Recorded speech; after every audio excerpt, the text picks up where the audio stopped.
Alright, so today I'm going to show you how to mix hyperpop vocals like Brakence. I just can't get myself together. Took some time to get my mind right. I can't lie, life had me petrified.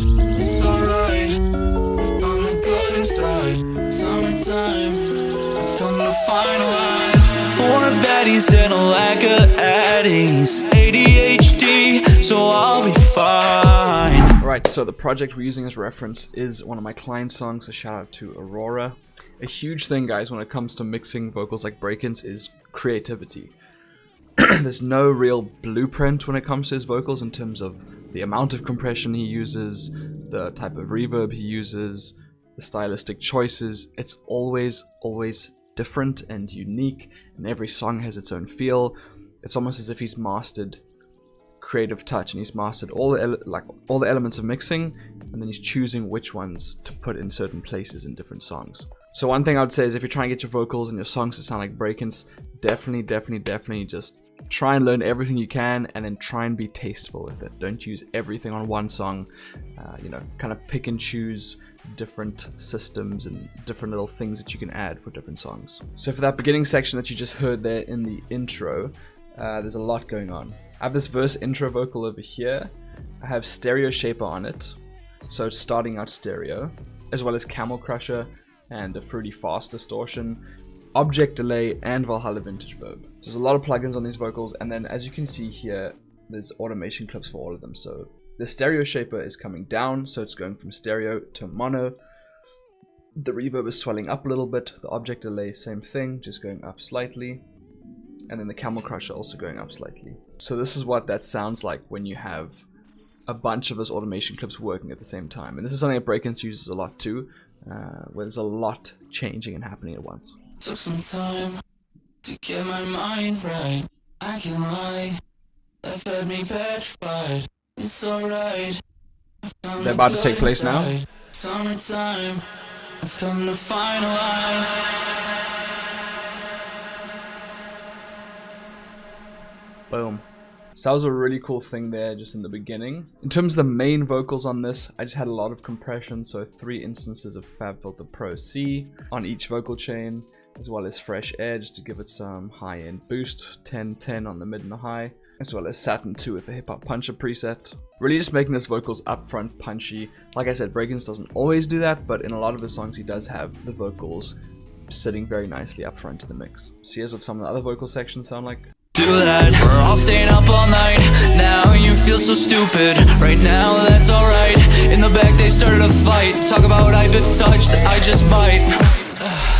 I'ma drink till I can feel no more. I'ma drink till I can feel no more. I'ma drink till I can feel no more. I'ma drink till I can feel no more.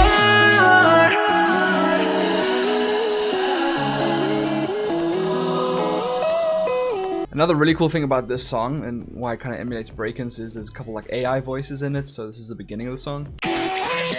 Please wait as we reroute your conscience. 672 viruses have been found. Would you like to delete them?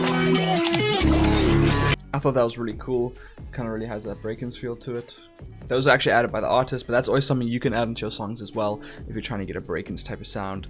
There's like little glitchy sections or voices like that, especially on his Hypochondriac album, he did that a lot. So yeah, things like that really help add to the Brakence sound as well. There's some more air voices to at the end. I won't go through all of them though, because it's quite a lot. So like I was saying with having different things coming and going all the time in his songs and incorporating different elements. Now I'll play this little section. There's 3 different vocal chains happening, so the vocals are shifting pretty rapidly in terms of the effects on them and their place in the stereo field. That's something that Brakence does a lot. He also has little stand-up moments. I don't know if there are any in this song. I can check quickly. But he'll have little sections where there'll be a beat pause and he'll form and shift the vocal up or down or something like that. So that's always something you can keep in mind as well. I'ma drink till I can feel no more.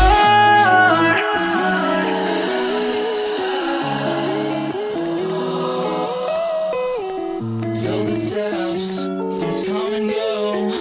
My relapse, I put on a show. Wow, you are so hammered. Then lastly, I added some form and shifted vocals as well. Brakence does that in some of his songs. not all of them, and I'll typically use it just for like a little section or a little vocal inflection, but this is what it sounds like. Now we're up in hype. And then with the vocal. Now we're up in hype. Now we're up in hype. Wow. Just adding a little bit to the backing of that vocal to make it more unique. And yeah guys, that's pretty much how to make and mix a song like Brakence. So here's a little before and after of my mix of the song. And if you guys do want the vocal preset that I use for this, it'll be linked below. Now that's alright. In the back they started a fight. Talk about I've been touched, I just might. I'ma drink till I can feel no more. I'ma drink till I can feel no more. I'ma drink till I can feel no more. I'ma drink till I can feel no more.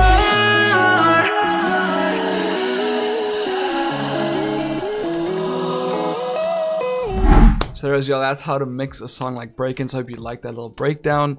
Shout out Aurora, of course. I always really love working on his stuff and mixing his songs, so if you want to check him out, he'll also be linked below. And yeah man, if you think I missed anything, let me know in the comments. Let me know if you have any specific techniques when you're trying to get a Brakence type of sound. And as always boys, 4 beats a month for $4 in the Patreon. Preset linked below. One day I'm going to be in that penthouse, I'm going to have that Tesla. And I'll see y'all in another video, bro. Peace. She fine, I like to